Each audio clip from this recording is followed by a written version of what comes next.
24 घंटों के अंदर इजरायल और ईरान की टक्कर में 3 बड़ी घटनाओं ने बेंजामिन नेतन्याहू को पूरी तरह हिलाकर रख दिया है।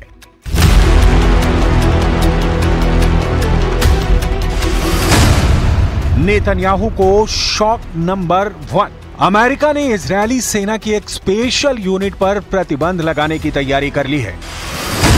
नेतन्याहू को शॉक नंबर 2। इजरायल की मिलिट्री इंटेलिजेंस के चीफ ने पद से इस्तीफा दे दिया है। नेतन्याहू को शॉक नंबर 3। ईरान के सुप्रीम लीडर अली खामनेई ने कहा है कि ईरान की मिसाइल पावर देखकर इजरायल खौफ में डूब चुका है। इस वक्त ईरान के इजरायल पर हमले और गाजा पर इजरायल की लगातार बमबारी के बीच नेतन्याहू की बहुत ही खतरनाक फोर्स इंटरनेशनल हेडलाइन बन चुकी है। पश्चिमी मीडिया देखिए, उनके अखबार देखिए, इजरायल की नेत्जा यहूदा बटालियन पर बाइडन प्रतिबंध लगाने जा रहे हैं। इस बटालियन पर आरोप है कि उसने फिलिस्तीनियों पर खूब जुल्म ढाए हैं। देखा जाए तो अमेरिका से आ रही ये खबरें बता रही हैं कि बहुत बड़े विवाद में घिर चुकी है इजरायल की नेत्जा यहूदा बटालियन। इस बटालियन पर वेस्ट बैंक में मानवाधिकार उल्लंघन का इल्जाम है। 1999 में बनाई गई बटालियन में सिर्फ पुरुष सैनिक हैं और वो भी अति रूढ़िवादी पुरुषों को इसमें लिया जाता है।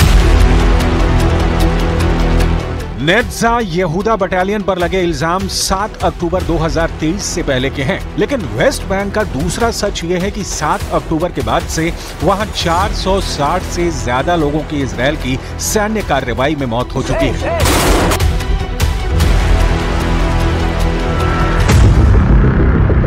इजरायल की नेत्जा यहूदा बटालियन पर प्रतिबंध लगाने का मतलब है कि इससे अमेरिका से कोई सैन्य मदद नहीं मिलेगी। इसलिए यही है बेंजामिन नेतन्याहू को शॉक नंबर 1। नेत्जा यहूदा बटालियन पर पाबंदी का मतलब इजरायल की सेना पर काला धब्बा।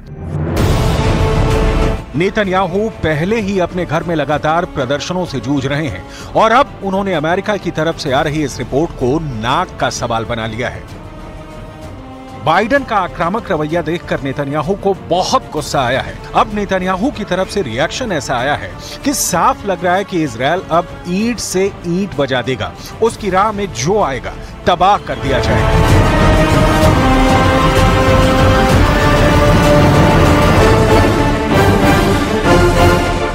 אני אגן בחירוף נפש על צה"ל, על הצבא שלנו ועל הלוחמים שלנו.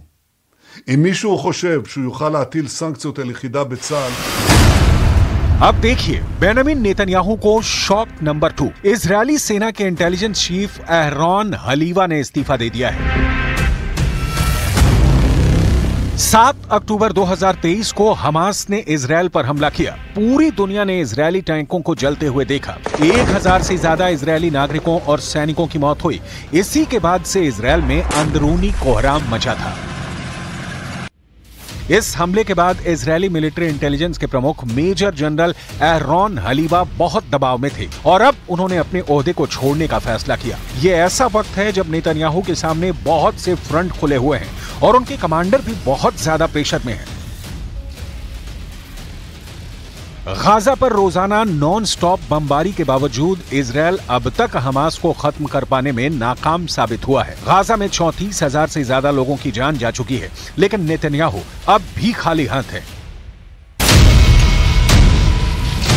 2024 में अप्रैल का महीना इजरायल के लिए ही नहीं, इजरायल के प्राइम मिनिस्टर बेंजामिन नेतन्याहू के लिए भी बहुत बड़ा शॉक लेकर आया है।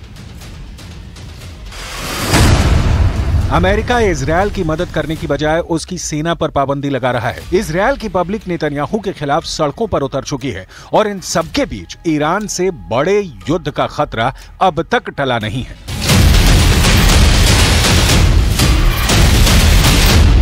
तेहरान में ईरान के सर्वोच्च नेता अली खामनेई ने मिलिट्री कमांडर्स की एक मीटिंग बुलाई। इसे ईरान की पावर स्टेटमेंट कहा जा रहा है, क्योंकि खामनेई ने इस मीटिंग में ऐसी बात कह दी है जिसे लेकर इजरायल के जवाबी हमले वाले दावों पर सवाल और तेज हो गए हैं।